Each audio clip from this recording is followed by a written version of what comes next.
Could have been worse. May 17th of 2015, my grandparents had just moved to the nursing home about a month prior. My grandmother's health was going downhill and my grandfather had Alzheimer's disease. It was raining and my day at school was about to end. My mom texted my phone and said she would be picking me up and she would wait for me by the field house doors. I knew something was going on when I was walking up to the car. My brother Nick and sister Becky were in the car with her. The only time this happens is when something goes wrong in my family. When I got into the car and my mom says, Larry died, I just remember my mind racing and questioning my mom, asking her if it was my cousin Larry or my uncle Larry. It was my uncle. I was so heartbroken because he rarely had health issues and his death was so sudden. As you can imagine, my family was already going through enough with my grandparents, and now my Aunt Anita suddenly lost her husband. I know my aunt was overwhelmed because we were in the midst of planning her mother's funeral. We made arrangements to plan my uncle's funeral at Glendale Cemetery. We were meeting my family there at 3 o'clock. We picked out a nice black headstone with his picture and name engraved on it. We also set up what day and time the funeral was going to be. After the session, my mom, my aunt, and I were heading back to her house. We were stopped at a still red light in front of Save-A-Lot on East Talmadge Road in Akron. I was the only person in the car without a seatbelt on. I usually never wore my seatbelt in the back seat because I never thought anything bad happened to backseat passengers.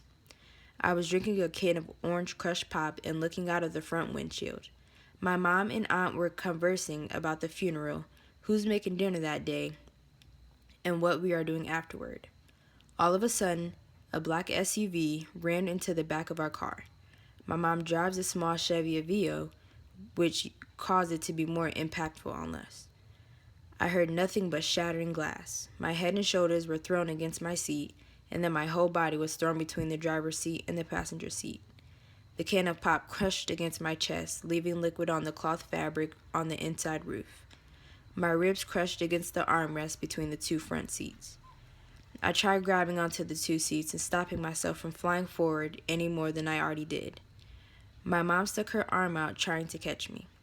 I remember everything going dark and screaming, crying out, "Mommy, mommy, mommy." I opened my eyes and all of my hair was in my face. I could feel all of the blood rushing to one spot in my head. It felt as if tiny bugs were crawling underneath my scalp. I was kind of dizzy and very upset. My mom was trying to calm me down and asking if we were all okay. My aunt was in the passenger seat, wide-mouthed and wide-eyed. Thankfully, the police seen the whole thing happen and asked us to pull aside into a parking lot.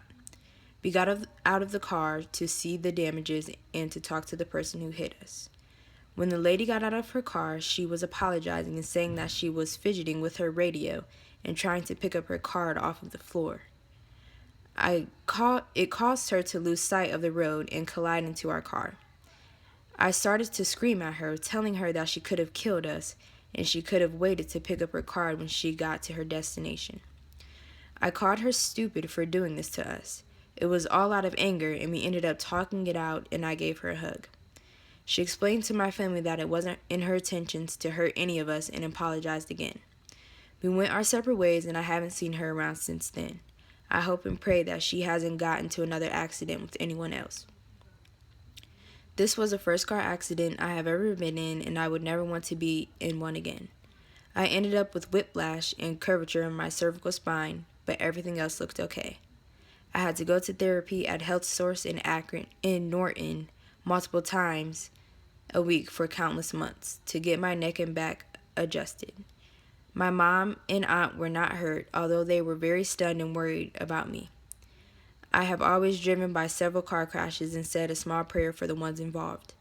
I felt like the day I got in the accident, someone said a small prayer for us because no one had to get rushed to the hospital, and most importantly, we were all still alive. For that reason, I knew God was with my family and I the whole time. Even though we were all okay, this car accident couldn't have happened at a more devastating time. From this accident, I learned that the smallest distractions can make the biggest impacts on someone else's life.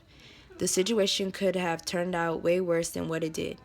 I could have flown through the front windshield, and my mom and aunt could have died on impact if the airbags would have released. This exact reason is why people advertise their communities not to text and drive and to limit your distractions while driving. After this incident, I realized how serious this problem is and why no matter where you were sitting in the car, you should always, always, always wear a seatbelt. It could be a reason between you or someone else living or dying. If I would have had a seatbelt on, I probably would not have had very severe injuries to my neck. I only would have had minor whiplash and body soreness. I also thank God that my nephew was not in the car the day of the accident. My mom and I don't always strap him securely in his car seat. If he was in the car, he would have flown to the front as well.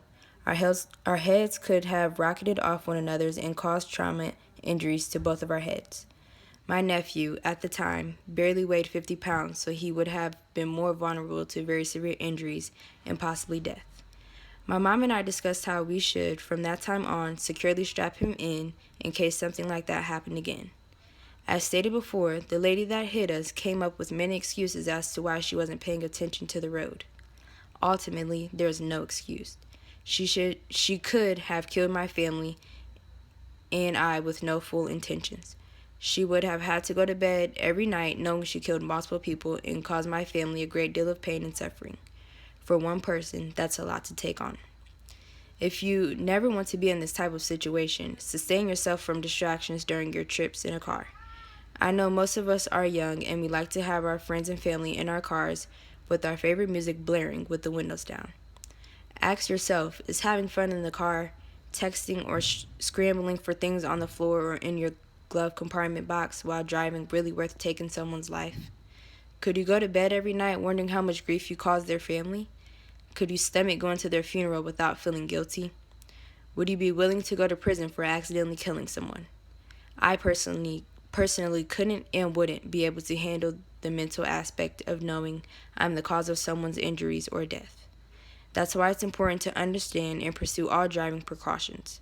I strongly encourage everyone to always wear your seatbelt and pay attention to all of your surroundings when driving. Nothing is worth putting someone or yourself in a life or death situation.